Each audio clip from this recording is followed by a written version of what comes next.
Hello everyone, I am Preetham. Uh, Welcome to the TA session for the week 9.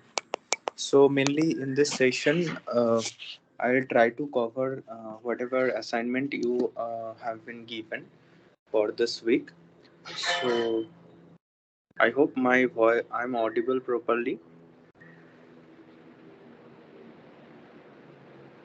So mainly this week, you guys were taught uh, based on whatever concept associated with the Josephson junction and the squid. Okay, so the thing is I cannot directly discuss all the assignment questions, but I will try to discuss few concepts. I hope that will help you to solve the assignment questions. So now I'm going to share my screen.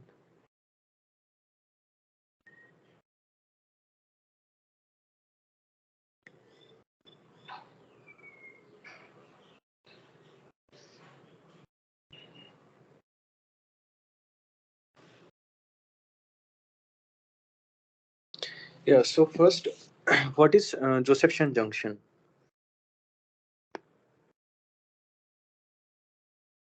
I don't know how to remove this thing. It's yeah, it has been removed. Yeah.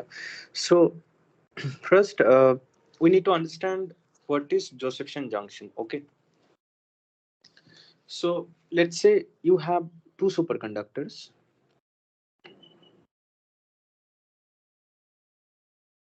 One second.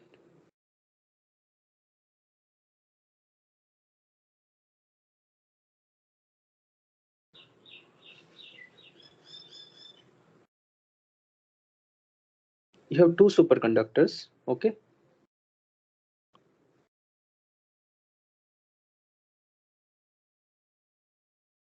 This is superconductor one. This is superconductor two, and in between we have a junction, which is called Josephson junction. Okay. So when you bring these two superconductors in close proximity, what happens? Then the electrons from both the sides, they actually tunnel. So the thing is, this at that condition, when you are bringing them very close to each other, then we have the Cooper pair formation. So what is Cooper pair? Cooper pair is basically the this is called the Cooper pair. Okay, this is called Cooper pair. So Cooper pair, it's basically a bound state of two electrons. So the thing is, now think about the condition. Say we have two electrons. That is, they are basically both are negatively charged, right? So basically they should repel, but it's not the case. So who is basically providing that glue between the two electrons? Here the charge, here the whatever nucleus is there, the positively charged ions, they are basically binding these two electrons and forming the bound state of two electrons. These are called Cooper pair. So this is the your junction which has some potential barrier. So if the electron's energy, let's say this is E electron energy, is greater than this barrier ke energy, then electron can tunnel. This Cooper pair will tunnel, right? So that is why there's also it's very important to we have to this length, this junction length, let's say this junction length is L. This L has to be related to the phase coherence length of the superconductor. Let's say if you have very L is very greater than xi, then no supercurrent will flow, right? No supercurrent, because they will be dissipated easily, because as you know, when the barrier width is very high for the quantum tunneling, they cannot, I mean, jump, they cannot penetrate.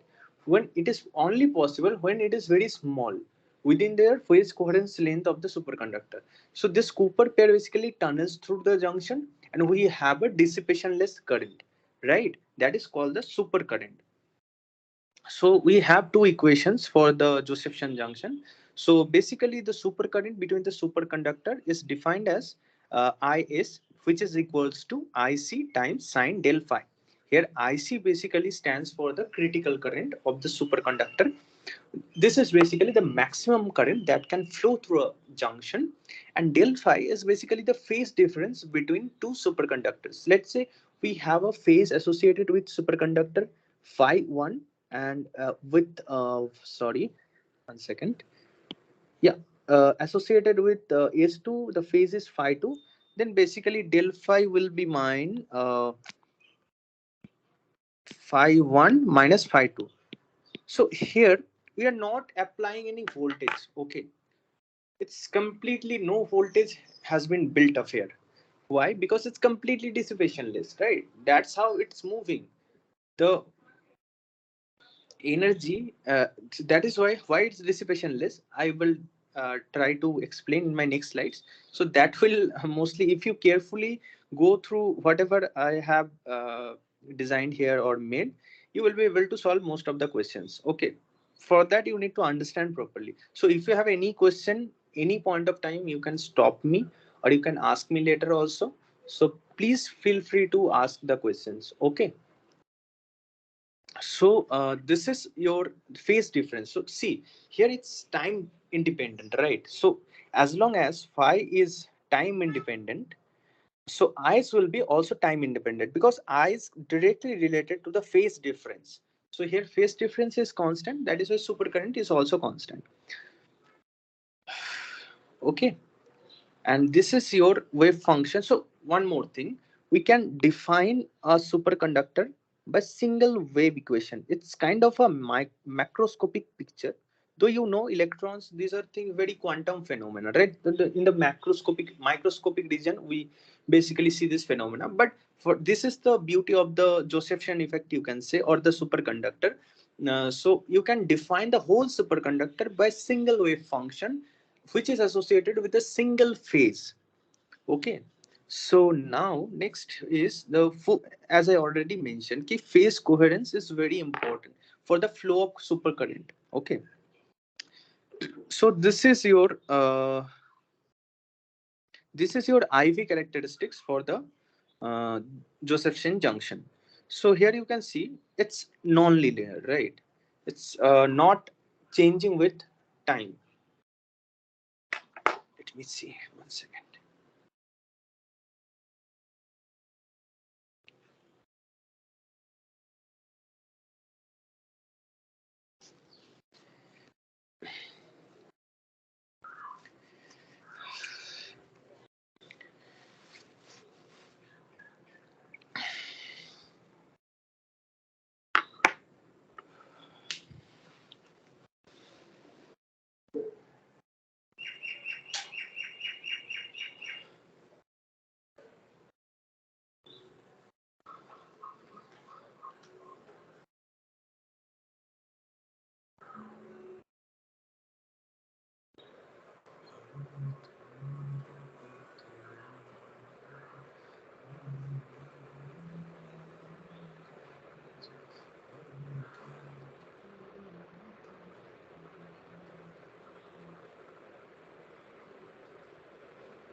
So yeah, so this is your IV characteristics for the Josephson junction. Here you can see, probably the thing is, though it's I know it's along the y-axis, but try to understand in this way.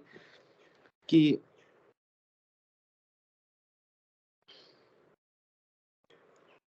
this is plus IC, this will be your minus IC.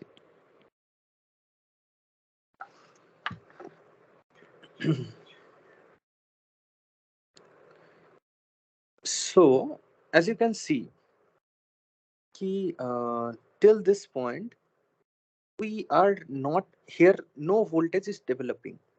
So we are applying a bias. Basically, I here, one sec. Yeah.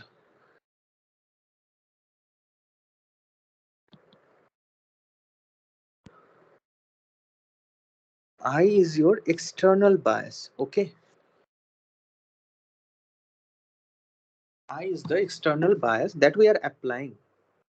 So when this is greater than IC, then what happens? The Cooper pair gets a certain amount of energy so that it can be easily broken.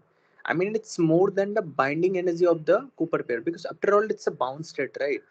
So to break that bound state, I mean, to generate the quasi-particle electron, there must be some threshold energy that will be present. That will be the case, right? If we apply that amount of minimum bias in the system, that Cooper pair can be easily broken, right? Then we will have a normal resistive current flow through the circuit. So when one the moment you increase the bias and exceeds the critical current limit, you are having no longer a supercurrent in the circuit, because the Cooper pair has been already broken and quasi-particle electron has been generated. So that is why the current is increasing like this. Okay. So it will increase like this. It's a linear IV we get to see here. So I mean, what we see for the normal conductor, normal metal. So this is the normal condition. As I mentioned, this is normal condition, and this is the supercurrent state, the dissipationless current flow. Okay, so this is very important concept that you need to understand. So mostly, yeah. So generally we make a Josephson junction of niobium, aluminum oxide, niobium. This can be also used as a Josephson junction. Basically, mostly people prefer aluminum oxide because it's a very good oxide, which grows very uniformly during the deposition without any holes in the system, and a very thin layer with a very good control. So one sec. Yeah.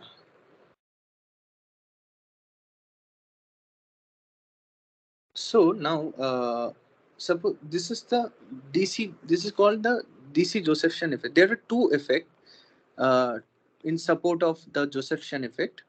One is your AC Josephson effect. One, another one is the AC Josephson effect. Okay. So for what happens for the DC Josephson effect? So basically, see, we're applying a current as I already mentioned. So see, till this point we call it as a saturation current. Okay. So this is kind of, sorry, switching current. Switching means it's switching from the superconducting state to the normal state. That is why it's called the switching, or also you can call it critical. But the thing is here, two terms I need to define. One is the switching current, another one is the retrapping current. So what does it mean actually? So this indicates when we are providing the bias in the circuit in the forward direction. So retrapping is basically the your, you can also call it as a switching, because then it's switching from the normal state to superconducting state. So IR basically stands for the switching, which is basically associated with the transition from the normal state to the superconducting state, and ICE is the kind of switching current which is associated with the transition which is occurring from superconducting state to the uh, normal state. So now you can see they're not following the same line, right? So when I am providing the forward bias, the path that is following, that part, the same path is not being followed when we are applying the negative bias, right? It's completely different. That means there is some hysteresis in the loop. That is why hysteresis loop has been formed. Why it's forming, that I will discuss with the help of RCSG model later. But first you need to understand this. Okay, this is called the dissociation effect. So this is, of course, this is, as I already mentioned, this is the non-linear effect. Okay, with the change of current, voltage is not changing.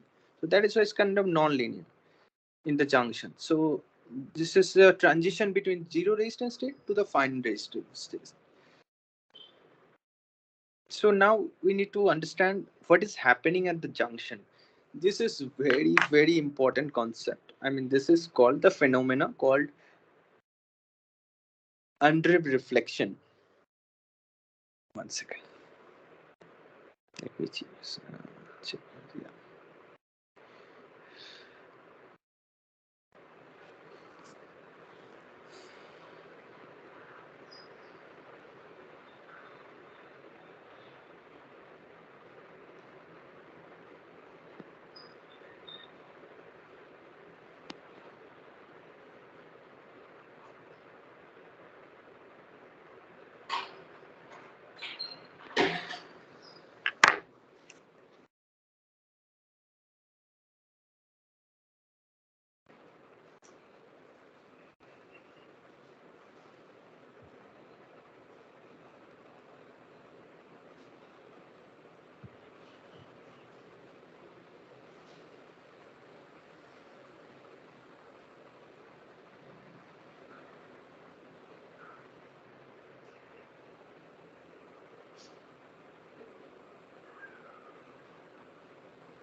So this is undrift reflection is a mechanism through which basically electron can enter into the superconductor. Okay, so you can see in this process basically the both charge, spin, energy will be conserved. So suppose one electron is going. Okay, so what is happening? It's basically another hole is getting reflected. Because there in this side the Cooper pair has been generated, that you can see, right?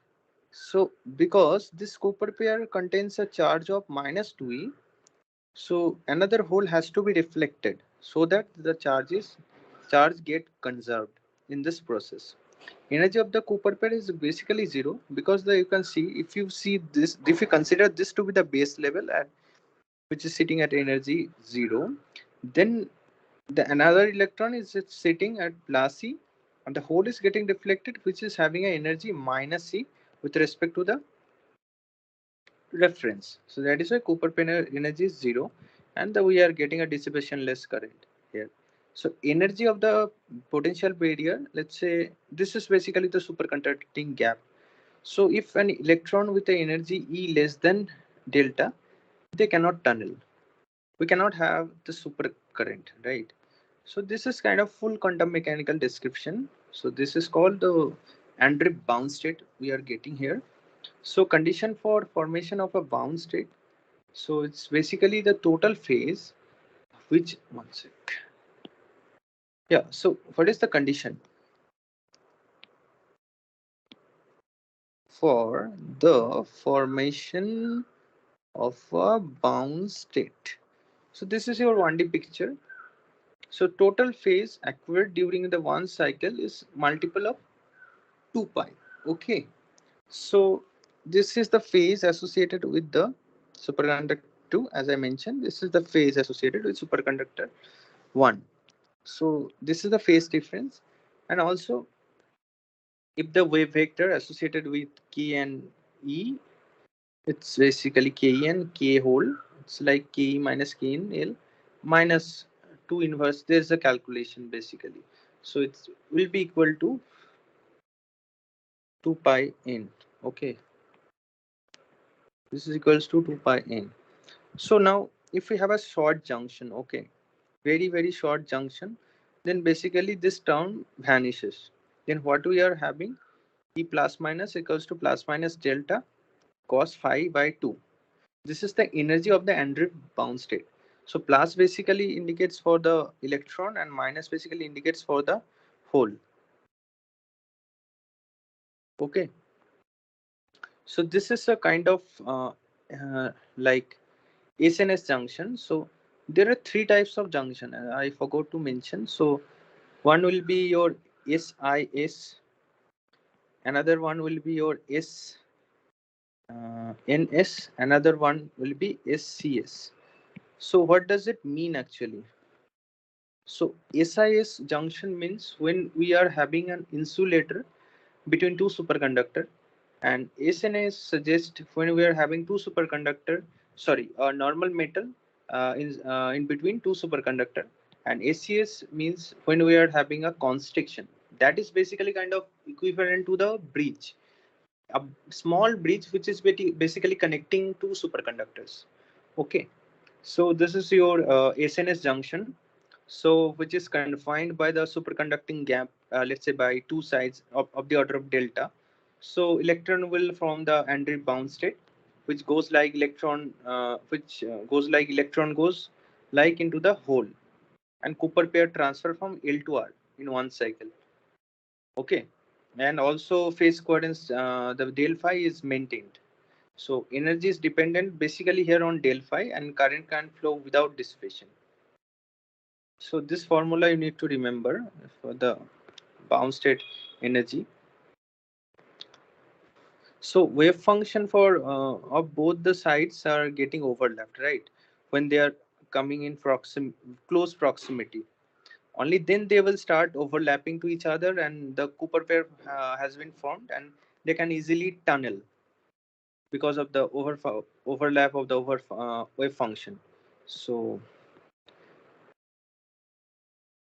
so now let's say if we have a normal metal through which basically electron can fly, but if we are having an insulator instead of metal, we have insulator, then we are having a Andreev bound state kind of, which has a energy kind of this. So it's basically tau is the transmission coefficient. So if it's a perfect insulator, maybe for tau will be 0, right? And this will be completely equal to plus minus delta. Maybe it completely depends on the transmission coefficient. So for tau equals to 1, perfectly transmissible, perfectly transmitter for, they can easily transmit from S to S1 to S2 region, right? Then it will go back. We can get in the our earlier equation, current phase relation.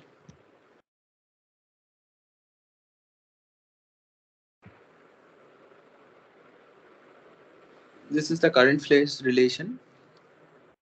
Uh, yeah. So here you can see, if we basically expand, we don't not only have the two electron tunneling, we also can have four electron tunneling, right?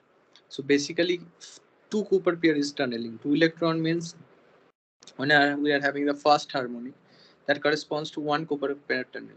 So these are basically your higher order Cooper pair tunneling. So and it goes on. Okay. So that basically requires a very sophisticated experiment to detect all these things. So as you can see, if we plot the Andreev bound state energy with the phase, then it basically indicates how it's changing over a certain period of phase, right? So at pi, basically this electron-like branch and hole-like branch, they are overlapping, and this two indicates the two branches, right? So it has a periodicity of 4 pi. This is 4 pi periodic, the states are.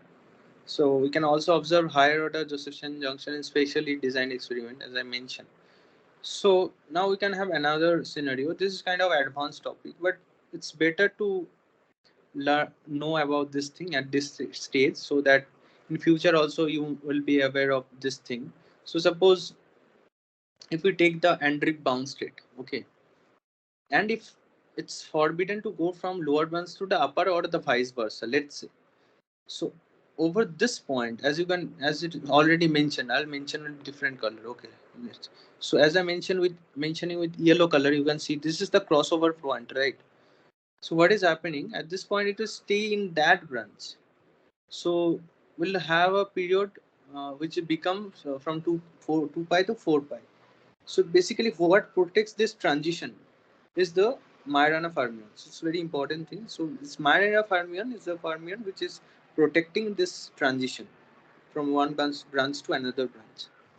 It's basically the fractional Josephson effect with a 4 pi period. Okay. Now let's move on to the second Josephson effect. Okay. So as you can see here, this phi is basically here.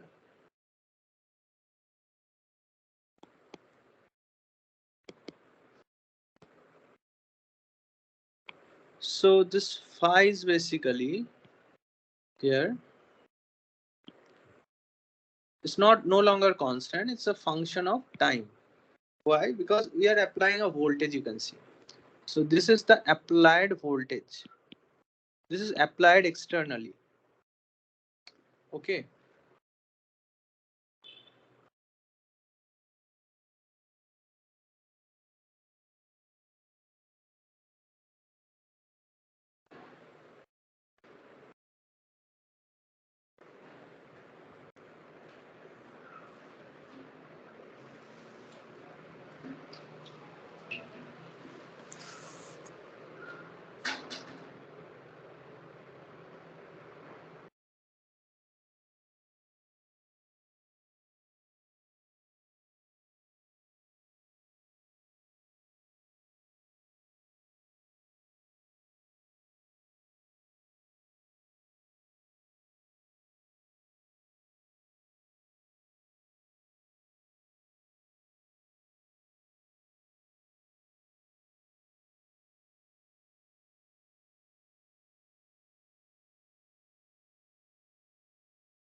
Oh,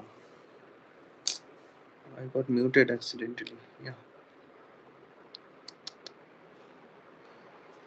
So I was discussing the, yeah, types of the junctions that we can have, right?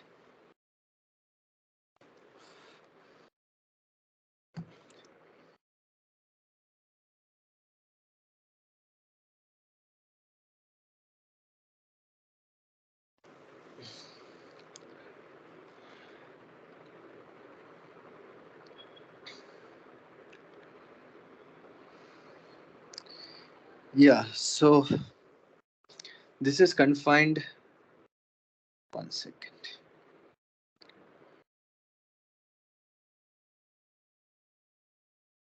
So I've discussed about this. Yeah. So see now the condition when we have applied a bias, applied a voltage, then this phase will no longer stay constant, right? This will try to evolve with the time. So this phase becomes a function of time here. So at t equals to 0, if we apply a voltage V, the phase difference will start going linearly, right? With a slope of 2 ev by h cut. Only this, so see, this things basically depends on the fundamental constants, right?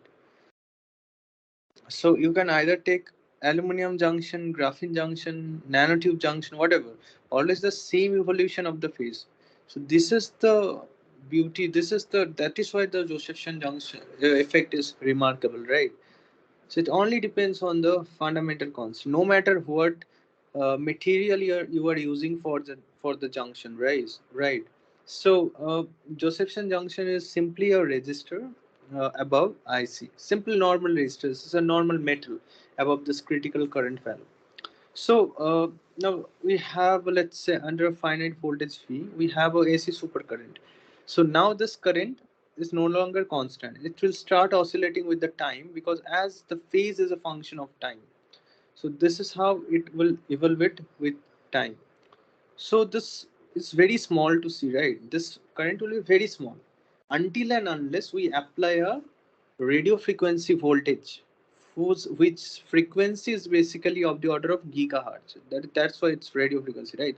Only then you will be able to see the voltage. I mean, then what will happen? You will see the IV characteristics will become step-like a stairs. It will become a staircase like. So these are called your Saphiro step. So this is very important phenomena that we see for AC Josephson effect. When we are applying a voltage in the circuit, we'll see key IV characteristics which will become basically which will be step like, this kind of thing, because this phase is also changing with time now. So we're getting this kind of behavior. These are called Saphiro steps. So let's say how we'll calculate the Josephson energy. It's basically the integration of I is V over a time of D over a time t, right? Let's say from 0 to t you are integrating, you will get the Josephson energy. Total integration. If you do it for a full period of time, you get the total energy associated with the Josephson junction. Yeah. So this is the formula to find the Josephson supercurrent, and this is the energy, right? And if you simply integrate, you will end up with having something like that, which will be equals to H cut times the critical current divided by 2E. So now we'll basically see this energy is basically a scale of energy, the maximum energy given by the supercurrent, right? So this is the scale of energy for the Josephson junction, and you can see how it's related. This phi zero is the superconducting flux quantum, right? So this this sorry, yeah. So this Josephson energy is basically proportional to your critical current, the maximum current that flows through a circuit. So it is proportional. I mean, it's related to IC linearly, right? So you can rewrite and this thing, and it will be simply equals to phi naught IC over 2 pi. Yeah, so if the junction is very small, then what will happen? So it's very small. Then other energy contribution, let's say the capacitive contribution, will start dominating, because this will be proportional to 1 over d, right? So C is proportional to 1 over d, but as one EC is basically to inversely proportional to 1 C, that is why E will be directly proportional to D.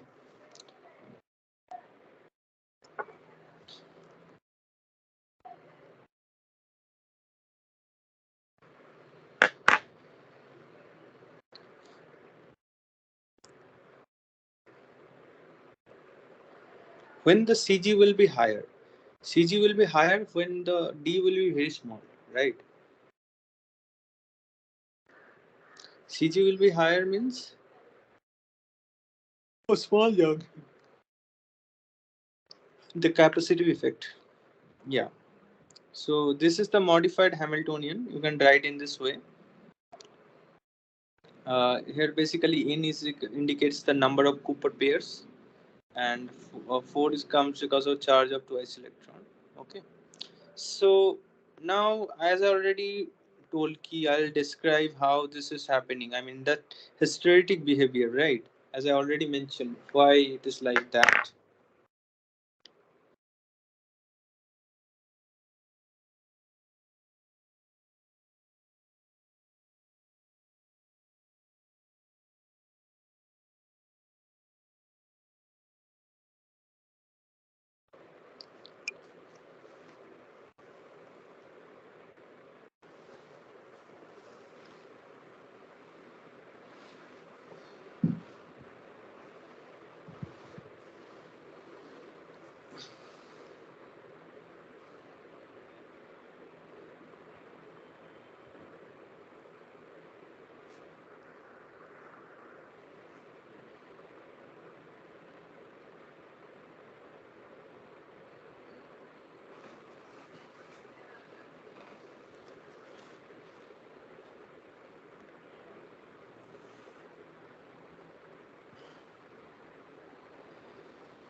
So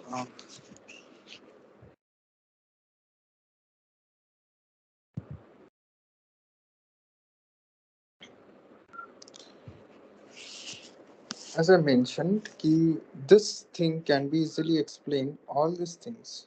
One second.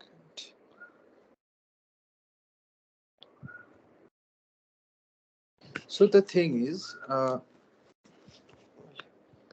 to the next page. A real Josephson junction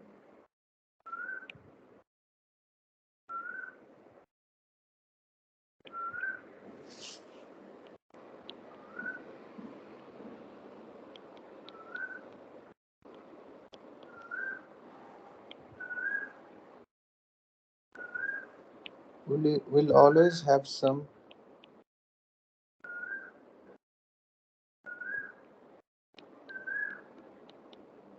capacitive and resistive contribution, right?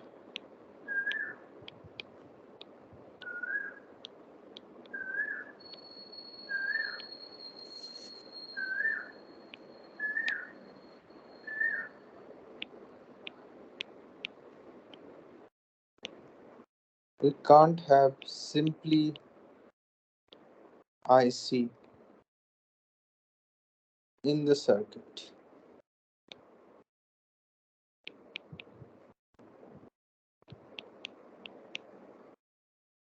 That is why this total current, this I stands for total current.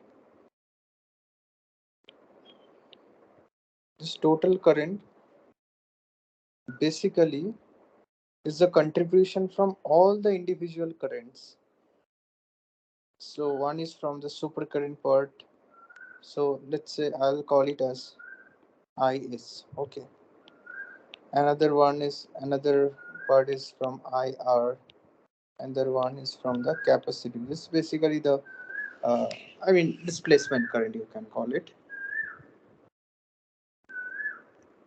Yeah, so this is called the RCSG model. This is resistively, I'll write the full form. Resistively, resistance, resistively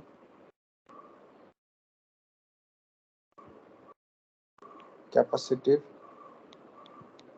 shunted. Shunted means it's all connected in a all connected this in parallel configuration.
Yeah.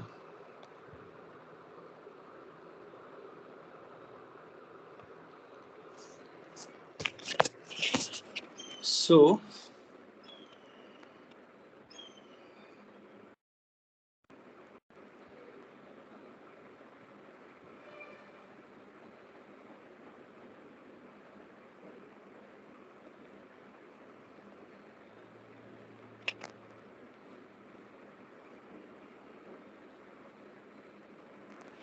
shunted model.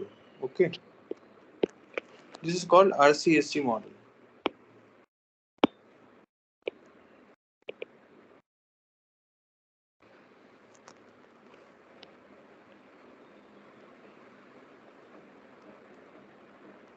As you can see, the current is basically contribution. I mean, it's getting divided into three parts. This is basically the symbol for the Josephson junction. Okay, this basically indicates your Josephson junction.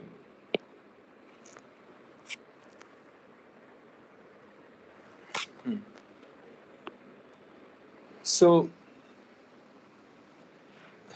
as I mentioned, if you consider the first equation, this is coming from the first Josephson equation, right? The supercurrent component, it's basically the nonlinear component.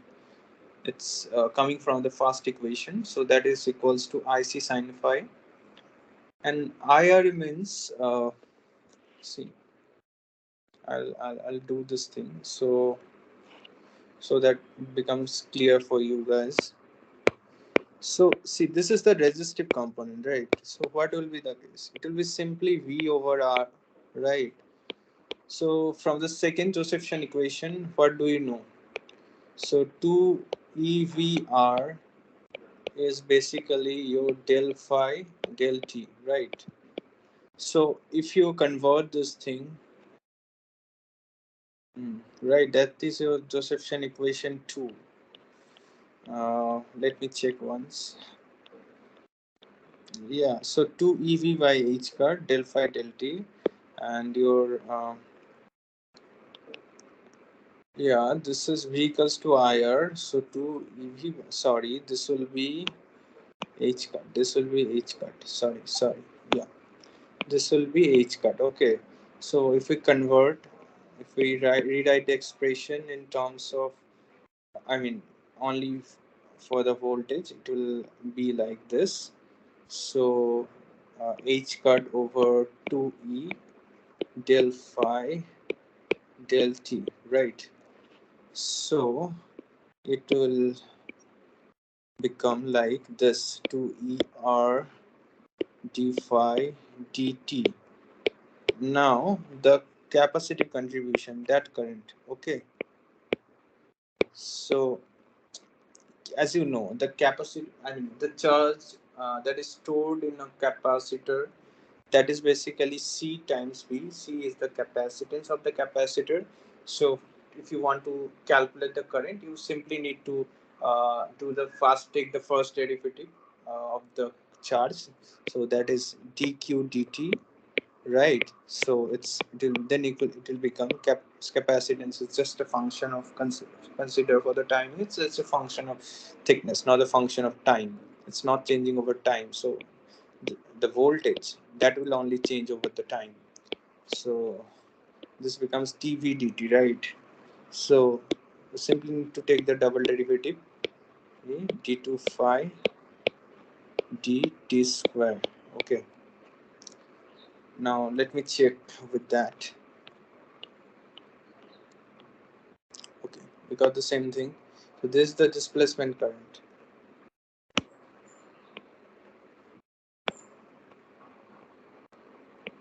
The displacement current, the charging current. So as you can see here, our supercurrent, the total current rather, is a contribution for all, like for the first function, first derivative of the function, and the second derivative.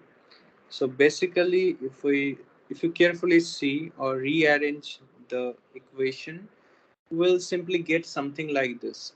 So it's a bit similar to what we have already seen for the simple pendulum equation, right? It's pretty similar with that equation. So then you can basically, what you can do here to simplify the whole problem, or maybe to draw an analogy out of this thing, what you can do.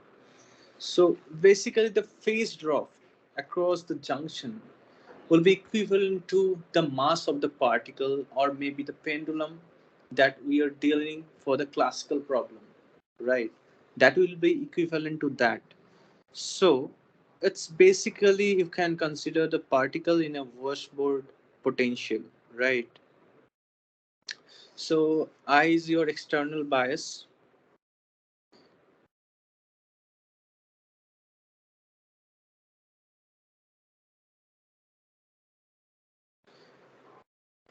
I is your external bias.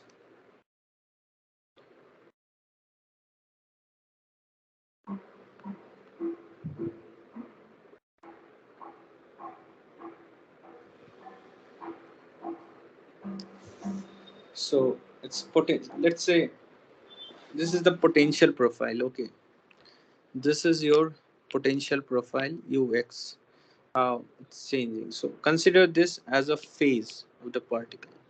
Okay, how the phase is changing basically. Okay, so if you have potential like this until and unless, so if, so now the thing is you can easily compare with this thing, right?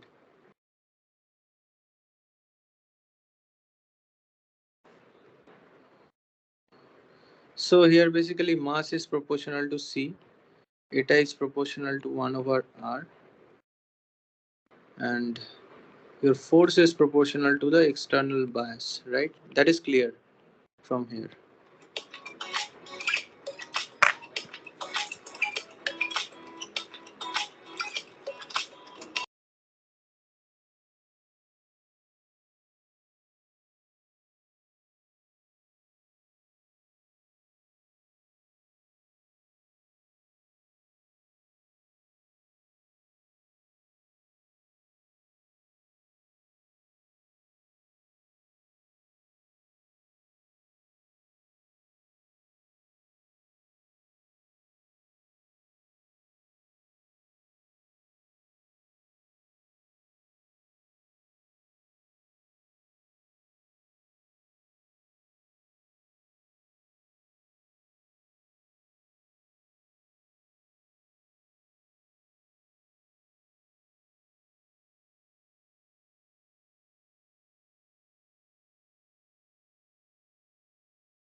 So this is what we get. Then m basically related bec- become related to your capacitance.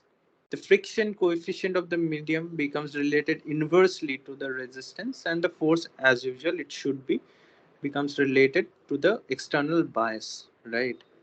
So if your external bias is less than the critical current, the particle will get stuck at a fixed point, right? It cannot hop from one region to another. Let's say from one minimum to another medium, it will become difficult for it to hop. So when it becomes exactly equals to the critical condition, then it's just about to take off, right, from this position, and it can start the tunneling. The tunneling will start. So this is kind of classical analogy, you can say. Tunneling will start, will, or maybe just about to start. So this is the condition when you are turned out turned out from the superconducting state. You come into the normal state.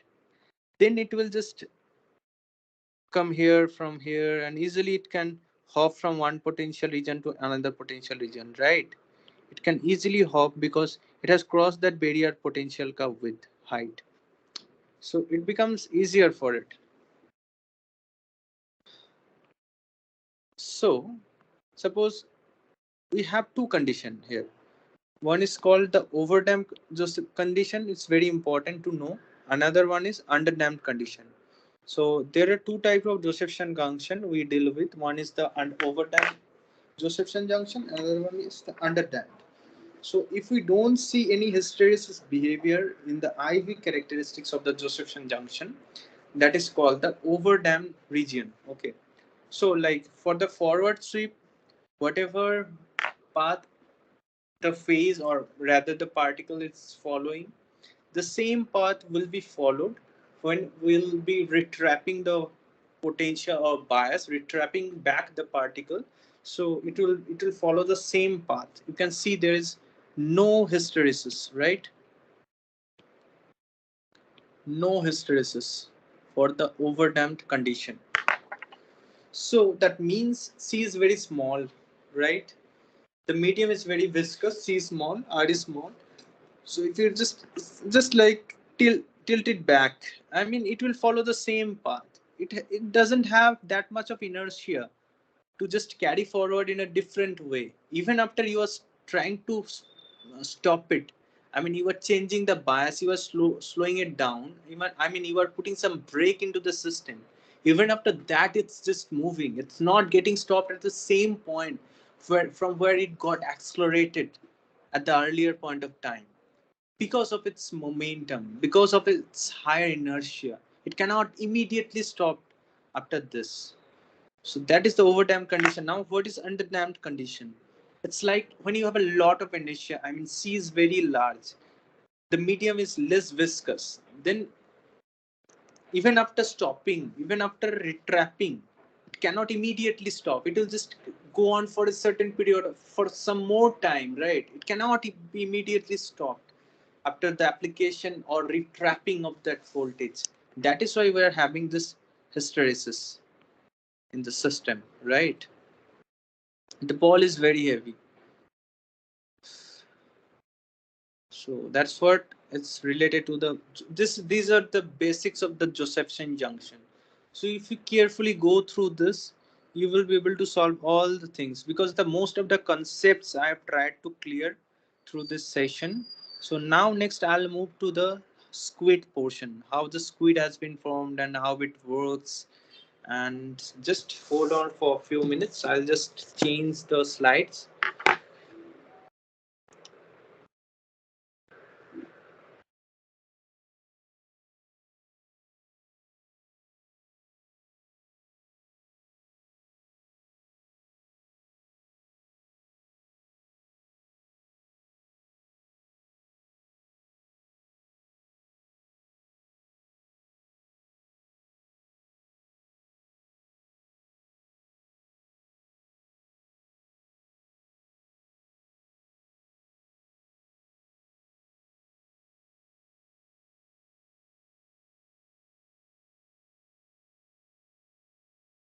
I hope my screen is visible.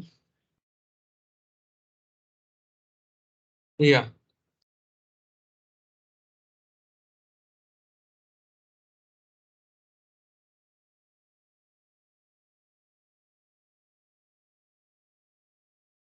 this all already I've discussed with you.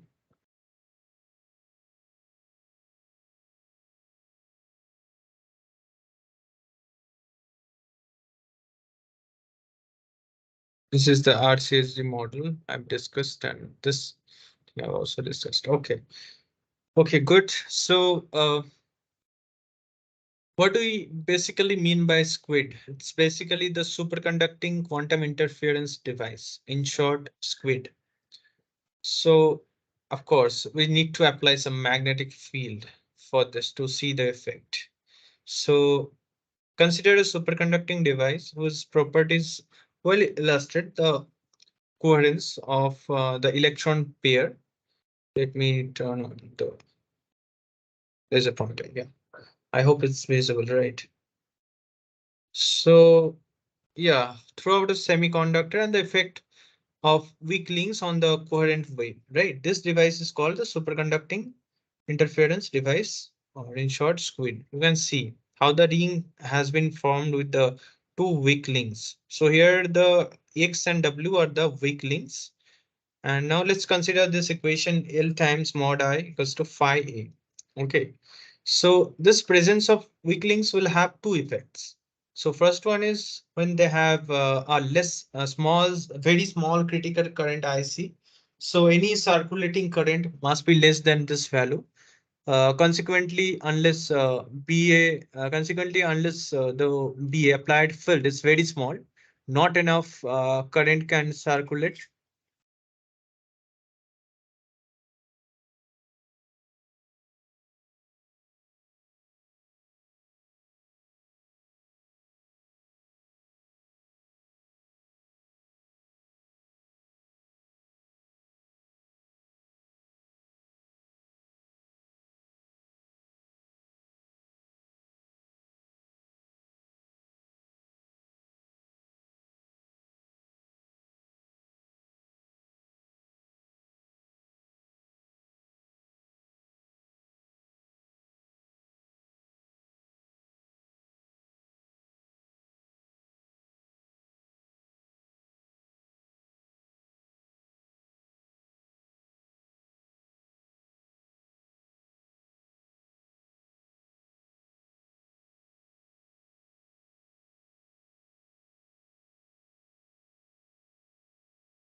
Consequently, see this consequently, unless the field BA is very small, not enough current can circulate, right, to cancel the flux in the hole. And this flux can no longer be maintained at zero. So now the second effects is like even though any circulating current is limited by the weak links to a maximum value of IC, as I already told you, it's the critical current associated with the Josephson junction. It's the maximum current that can flow in the through the Josephson junction. So it can nevertheless introduce a significant phase change across each of them. So now it's basically the ICL less than the phi zero. Okay. So next, as you can see here, now the IL is the flux generated in the hole by circulating.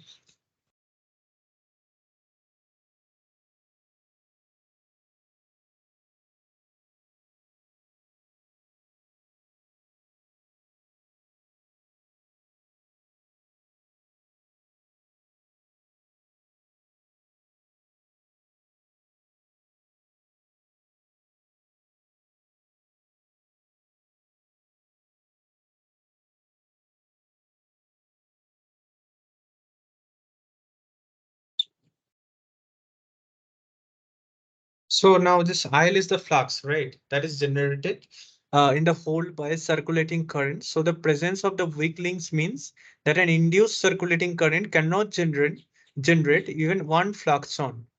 And the net flux phi in the hole is cursorily different from the flux phi of the applied magnetic field, right? This phi is approximately equals to phi. The presence of the weak links also means that the flux within the hole is no longer necessarily an integral number of fluxons. So, however, the quantum conditions that the total phase change around any closed path that should be equals to the integral multiple of the 2 pi, right? That can still be satisfied because the circulating current through though it's unable to generate even one fluxon can easily produce considerable phase differences across the each weak link rather. So the equation 11.6. So this was earlier tells us that the application of the magnetic field produces a phase difference of phi b around the ring. That's basically curl of the field. It's sorry, the path integral of the fields is A dot dl. So yeah, now this A dot dl is the flux, right? It will be the flux. So it's from the Stokes theorem, you can know. So from B dot dA, so we can easily convert it to the line integral applying that formula. So that is basically the flux produced in the ring by the applied magnetic field. So we have seen that the flux Li is produced by the circulating current is negligible, right? So equation 22 and H over 2E equals to the flux on phi naught. So the phi b will be 2 pi. It's basically the scaling, how much it's I mean how much it's equals to how I mean how greater than the flux.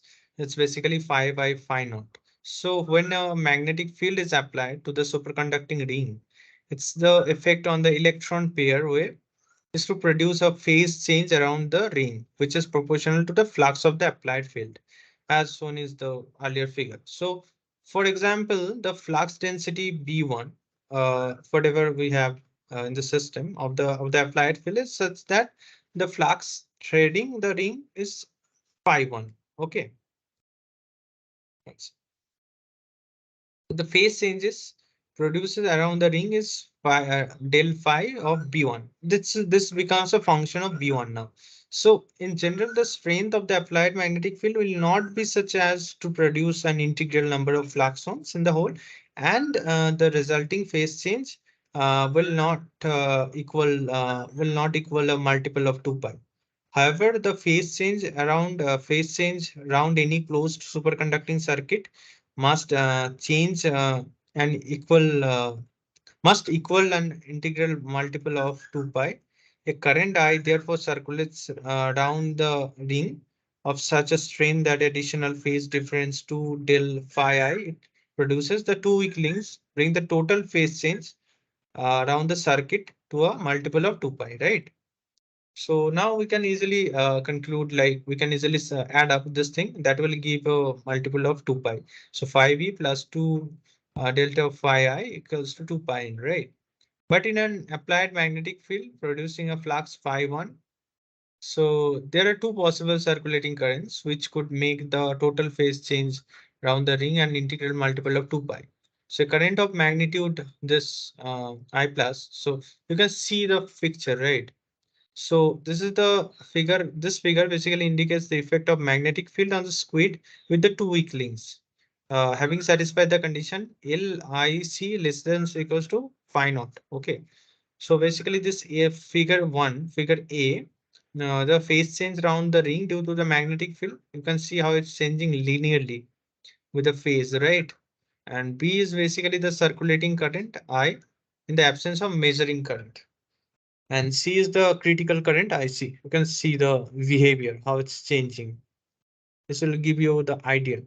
So now let's say a current of magnitude I plus could circulate in the clockwise direction so that the phase difference is 2 del phi I of plus I1 plus, as it's we are sending a I1 plus current. So it produces across two weak links adds on to the phase difference phi B1, right? Produced in the two halves of the ring by the magnetic field. Or a smaller anticlockwise current of magnitude I minus could also circulate. It's like a similar, so but it needs to be anticlockwise direction. Could circulate to produce the smaller negative phase difference of similarly -2 del phi of my I1 minus, which would exactly cancel the phase change due to the magnetic field n equals to 0. In fact, the current will circulate in the anticlockwise direction because as we saw in that earlier, the energy of the weak links depends on the phase difference, right? Of course. So that I've shown from the Andreev reflection also you got that idea, the how the phase can be associated with the energy. So for phase differences less than pi increases as the phase difference increases, right? So therefore, in our squid, the smaller anticlockwise current is energetically favorable. Of course, I mean it should be because the circulating current flows through both the junctions. The phase difference across them add, and the phase difference across each must be less than pi. That is, these are the conditions. So now we can find how the magnitude of the circulating current depends on the strength, right?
So the strength of the applied field, yeah. So this you can see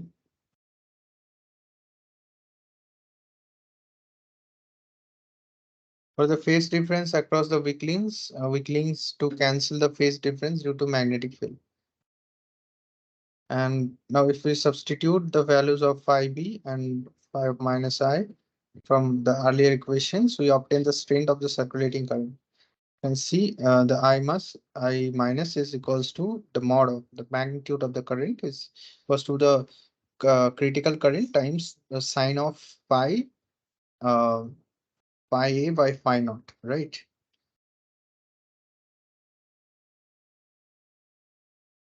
So if the magnetic field strength is increased so that the flux through the ring approaches half of phi naught, the magnitude of the anticlockwise circulating current increases as soon between the O and E in the figure earlier figure, right? So it can be seen when the applied field is such that the flux through the ring equals to half uh, phi naught. The circulating,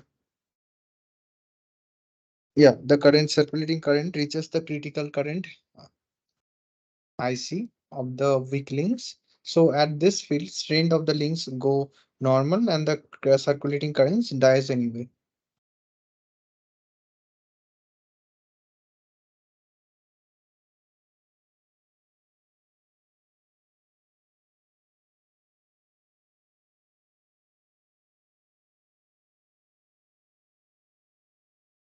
So suppose the strength of the applied magnetic field is still further increased so that the flux phi through the ring now has a value phi 2 which is greater than half phi naught. Okay. Then the phase change will be like delta phi of B2 produces across the two halves of the rings, which exceeds pi, right? According to the figure 11.7a that I've already shown, that you can see, right? In the first figure. So clearly it is now energetically favorable for the total phase to be brought up to 2 pi by a current I2 plus circulating in the clockwise direction to produce the phase change across the weak links, which add on to those due to the magnetic field, right? So when phi is just greater than half phi naught, the circulating current is relatively large, but as the strength of the magnetic field is increased, the current becomes smaller. So until at phi naught, it has fallen to zero. So you can see in figure 11.7b figure. So until it's coming down to zero, right? So it can be seen that the circulating current I varies periodically with the strength of the applied field. It's switching from minus IC to plus IC when the flux through the ring is an odd multiple of half phi naught. This periodic dependence of the circulating current on the strength of an applied magnetic field is the basis of all the squeeze. So now the period of variation of the circulating current corresponds to a flux. Change of one fluxon is phi naught, a very small amount of the magnetic flux, right? So the value of the circulating current is affected by the small change of the applied magnetic field strength.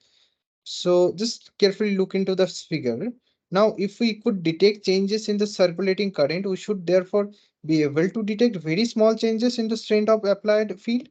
And our squid could be also used as a sensitive magnetometer. This is the main use, right?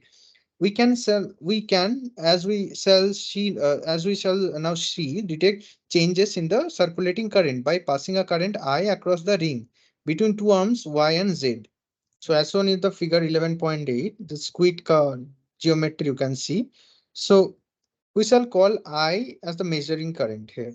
If the ring is symmetrical, I divides almost equally, right? Otherwise, it cannot be divided equally. So half I amount of 50% of the current flowing through each the link. So, but so long as the squid is everywhere superconducting, no voltage will be detected by the voltmeter. V is connected. However, we increase the measuring current enough, the voltage will be developed. As I mentioned, if we increase the bias more than the critical current, it will be completely switched out from the superconducting state and it will come to the normal metallic state. I mean, the normal state that we call the resistive, right?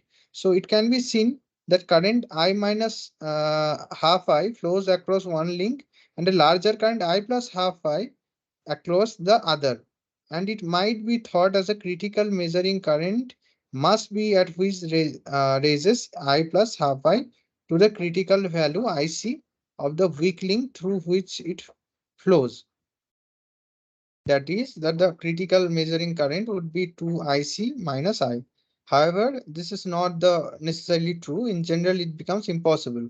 As we shall now see for the phase change of electron pair wave around the ring to equal an integral multiple of 2 pi, which is a necessary condition for there to be a superconducting path right around the ring. Even though the current through neither weak link has reached IC, right?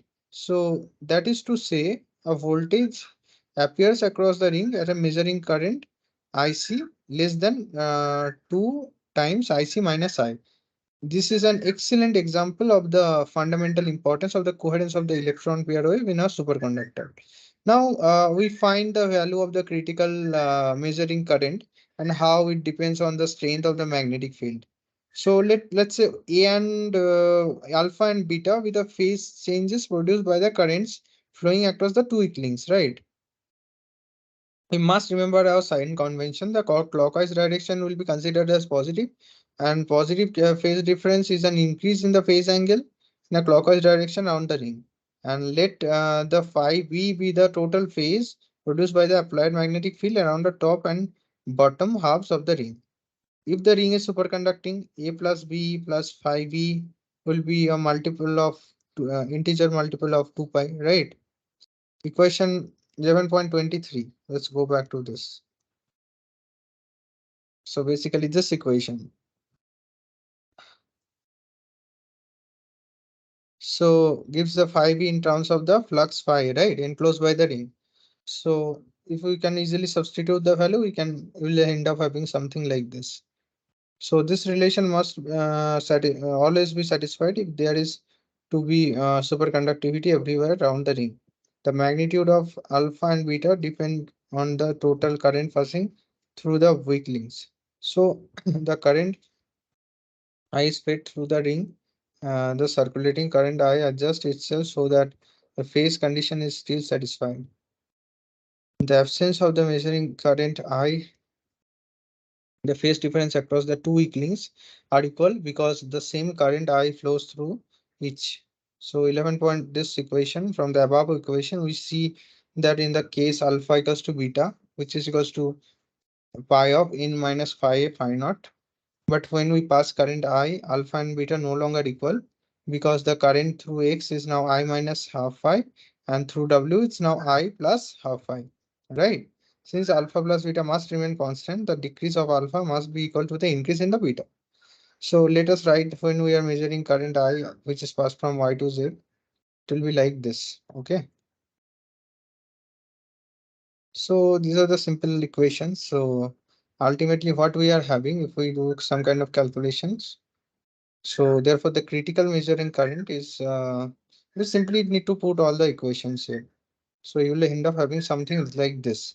So IC will be become equals to 2 IC magnitude of cos pi of phi by phi naught. It can be seen from that when a magnetic field is applied, the critical measuring current of the squid depends in a periodic manner, right, on the strength of the field, being a maximum when the field is such that the flux phi through the ring is an integral multiple of the flux ones.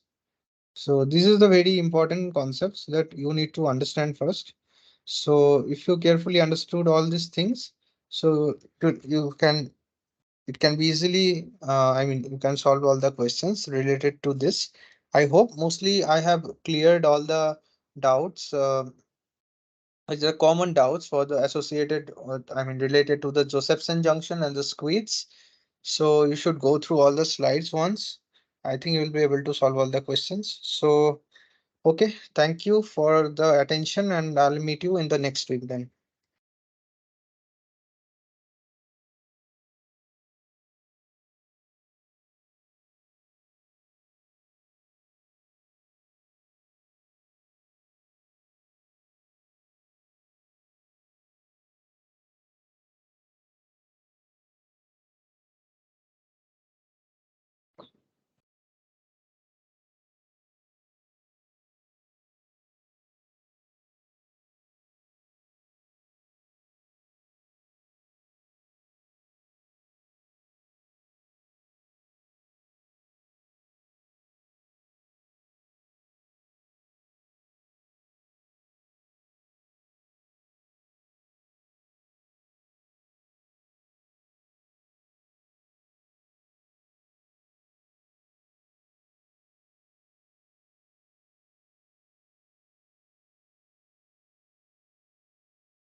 Sorry, I got muted once. So this is the interference pattern that you need to see when you have like the condition LIC.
So this is the relation, how it's basically this is the graphical representation, how the critical current is changing with the change of magnetic field strength for this condition, right?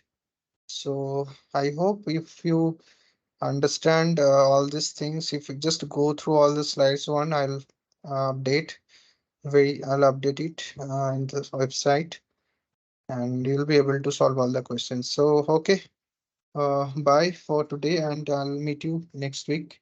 And feel free to ask me any questions if you have. Okay, bye.